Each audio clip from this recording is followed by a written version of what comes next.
2024 elections కన్నా ముందు కూటమి ప్రభుత్వం సూపర్ 6 అని మేనిఫెస్టోలో పెట్టడం జరిగింది అధ్యక్ష. అయితే సూపర్ 6 అనేది కేవలం ఎన్నికల నినాదం కాదు అధ్యక్ష, అది ప్రజలకు ఇచ్చిన పవిత్ర వాగ్దానం అధ్యక్ష.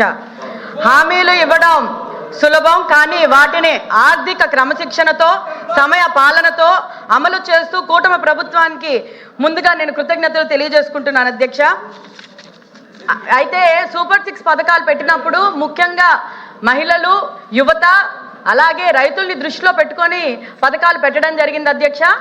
అందులోని ముఖ్యంగా మహిళల్ని దృష్టిలో పెట్టుకొని శ్రీశక్తి పథకం పెట్టడం జరిగింది అధ్యక్ష. అయితే ఈ పథకంలోని మహిళలకు ఉచిత బస్ ప్రయాణాల గురించి ముఖ్యంగా ఈ పథకం ఉంటుంది అధ్యక్ష. అయితే ఈ పథకం అమల్లోకి వచ్చిన తర్వాత చాలా మట్టుగా ప్రతిపక్షం ఏమంటే ఏపీఎస్ఆర్టీసీకి చాలా నష్టం జరిగిపోయింది, మహిళలు దానివల్ల ఏమీ ప్రయోజనం పడలేదు, లేకపోతే మహిళలకు ఏమైనా దానికి వల్ల ఏమీ లాభం జరగలేదు అంటూ దుష్ప్రచారం చేసి సోషల్ మీడియాలో కూడా చాలా మటుకు జరగడం జరిగింది అధ్యక్ష.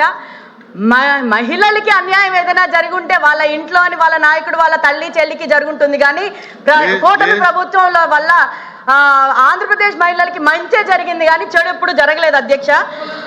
ఈ పథకం అమలుతో మహిళలకు ఉపాధి, విద్య, భద్రత రంగాల్లో ఏమైనా స్పష్టమైన పురోగతి అయిందా అని ఒకసారి మంత్రి గారిని అడుగుతున్నా అధ్యక్ష.